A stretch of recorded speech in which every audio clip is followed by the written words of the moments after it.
Martino. Pour l'instant, nos avocats nous disent que tout est beau.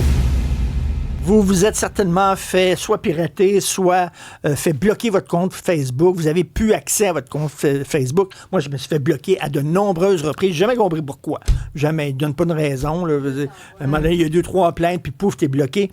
Mais ce que je ne savais pas, puis J.E. va nous apprendre ça ce soir, J.E., c'est qu'il y a un marché parallèle.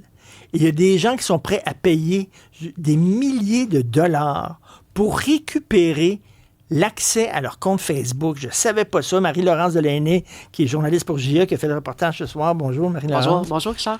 C'est quoi ce marché parallèle-là? C'est fascinant. Bien, c'est justement un peu, tu en as parlé un peu d'emblée, là. Meta offre tellement pas de services et de soutien aux gens dont le compte est bloqué. Tu essaies de les contacter. Puis, bien, si tu tombes sur un être humain, c'est quasiment exceptionnel, mais juste d'atteindre une espèce de mode de clavardage avec un robot, même ça, c'est compliqué, surtout si tu es sur Instagram. Tu sais, il y a des gens qui peuvent signaler, te signaler ou signaler des comptes. Là, le compte va être bloqué. Il y a des comptes qui peuvent être piratés aussi, donc là, le compte va être bloqué. Mais Meta aussi va bloquer des comptes. Pour différentes raisons. Okay. Là, il y a des raisons qui surprennent vraiment, là, puis je vais juste te donner... Parce que si on vous parle de ce sujet-là, c'est pas juste pour des gens qui ont peut-être 100 abonnés, puis peu importe, ça peut valoir quelque chose. Des gens qui ont quelques abonnés, c'est les souvenirs, c'est les contacts. Mais les entrepreneurs qui ont leur entreprise, dont l'entreprise repose sur les réseaux sociaux, c'est super important.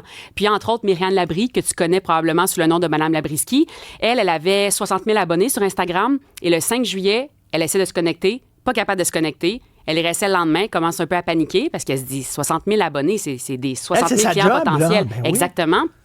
Finalement, Meta lui dit, l'a accusé à tort, en fait, puis là, je vais vraiment le préciser, à tort, d'avoir pas respecté les standards de communauté de Meta en lien avec l'exploitation sexuelle d'enfants. Alors. Madame Labriski, là, qui publie des vidéos de recettes sans sucre raffiné. Ça n'a vraiment rien à voir. Puis il y a plein de Québécois qui s'est arrivé la même accusation. Puis là, on s'entend que les gens soupçonnent, puis les experts aussi, que Meta utilise l'intelligence artificielle pour bloquer du contenu. Puis parfois, on se trompe, mais quand ça arrive, impossible d'avoir un contact avec Meta. Myriam Labrie a essayé de toutes les façons. Puis là, malheureusement, elle a dû se partir un nouveau compte. Là, elle est rendue à 12 000 abonnés depuis l'été. Tu repars à zéro. Exactement. Elle a dit les premiers jours, elle a eu plein d'abonnés qui se sont abonnés à elle. Mais là, à un moment donné, c'est sûr qu'elle ne va pas réussir à atteindre le 60 000, en tout cas si rapidement. Fait que ça représente quelque chose. Mais pour venir au marché comme tel, dont on parlait, c'est que Meta offre tellement pas de support, encore une fois, encore moins à Instagram. Donc là, il y a des gens, entre autres, un Français, il y en a quand même quelques-uns, mais j'en ai parlé à un particulièrement qui, lui, demeure en France. Il s'appelle Mr. Moyal. Il est suivi par 24 000 personnes sur les réseaux sociaux et il propose de débloquer des comptes en un claquement de doigts en échange de sommes pouvant aller jusqu'à 12 000 canadiens. Attends une minute. C'est énorme, je sais. 12 000? Ça part, il y en a qui ont payé peut-être un peu moins, mais c'est toujours quelques milliers d'euros. Mais comment il fait? Son entreprise, Oui, c'est ça. Les gens se disent... pas. Toutes les personnes disent c'est sûr qu'il y a un contact chez Instagram pour débloquer des comptes aussi vite, mais lui, il nie ça. Il dit qu'il va remplir des formulaires à la place des influenceurs, à la place des créateurs de contenu, puis qu'il connaît vraiment les mécanismes et les rouages de Meta. Mais bon, évidemment que c'est pas tout le monde qui a les moyens de payer ça, mais il y a entre autres Bianca Lompré qui, elle, s'est fait pirater son compte Instagram il y a quelques mois et qui a fait affaire avec cet homme-là. Et là, je vous suggère tout de suite de regarder un extrait que vous allez voir ce soir à J.E. On écoute ça. Good morning, c'est l'automne. Ah, quelle belle saison. L'humoriste Bianca Lompré publie jusqu'à 45 publications éphémères, des stories par jour. Elle vend ses billets directement sur les réseaux sociaux où elle rassemble plus de 620 000 abonnés au total. Si j'ai plus de Facebook, j'en ai plus de billets. J'ai vendu, je sais pas, 200 000 billets, c'est juste sur Facebook. Tout a failli s'effondrer quand sa page Facebook a été piratée. Mais elle a pu retrouver rapidement ses accès, entre autres parce que son compte était vérifié, marqué du fameux crochet bleu. Moi, j'étais vraiment enregistrée dans Meta Business. Ça veut dire que j'avais donné mes numéros de compagnie.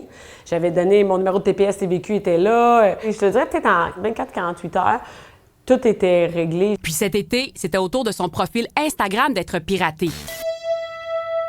Mais cette fois, le soutien a été loin, très loin de celui offert sur Facebook.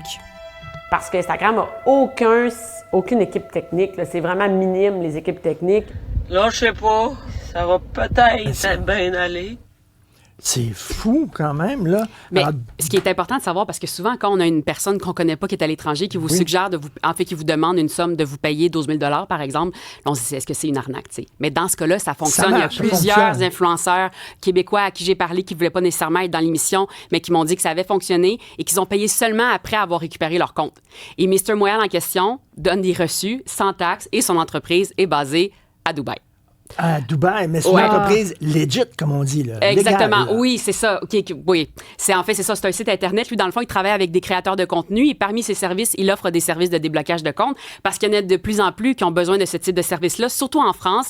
Ici, au Québec, ce type de service est un peu moins connu, mais j'ai parlé avec un avocat en France qui me disait que c'était quand même une problématique parce que les impôts vont où, les taxes sont payées où, puis eux, ces cabinets d'avocats-là demandent à Meta de faire quelque chose pour éviter que ces gens-là s'empêchent les poches. Exactement. Meta devrait avoir un service à la clientèle qui a de l'allure, comme n'importe quelle autre entreprise devrait avoir. Exactement. La seule Franchement. chose que je peux te dire, c'est que si jamais vous voulez un service peut-être plus efficace, Instagram, il faut pratiquement oublier ça, mais sur Facebook, minimalement, c'est que vous pouvez payer pour avoir le fameux crochet bleu, là, le compte Ça vérifié. peut aider. Là, ça te permet d'avoir directement accès à un clavardage, dans le fond, à un support technique, mais ça ne veut pas dire que ça va régler ton problème. Parce que moi, à un moment donné, on m'avait fermé mon compte Facebook et il avait fallu que j'envoie mes papiers, là, tu sais, genre Ouais, mon des cartes permis de d'identité, conduire. exactement. Puis veux pas, ça te fait capoter un peu parce que Ben tu là. dis à qui À qui j'envoie ça? Qui va regarder ça pour s'assurer que c'est bien moi? C'est un peu free. Et Oui, sur- exactement. Surtout quand tu sais que c'est peut-être des robots qui gèrent ça. Ouais. C'est quelle heure ce soir, Julien? 19h30. 19h30. Puis c'est le fun parce que je termine là-dessus parce qu'on a vu Bianca Lompré, très drôle. Claudie Mercier aussi, créatrice de contenu très connue. Madame Labriski, c'est toutes des gens sur les réseaux qui sont très drôles, qui sont joviales, qui sont... Mais là, on les voit dans un autre contexte parce que ce qui leur est arrivé, c'est vraiment pas drôle. Est-ce que le français, est-ce qu'on le voit? Est-ce que... On voit des photos parce qu'il n'a Ah pas oui? voulu me répondre, il n'a pas voulu faire de Teams ou de Zoom avec moi, mais je lui ai parlé par WhatsApp. Donc oui, vous allez avoir des photos du français. C'est quand même mystérieux, là, mais oui, vous allez le voir. OK, très hâte de voir ça. Marie-Laurence Delaney, merci beaucoup. Merci Salut. à toi. Merci.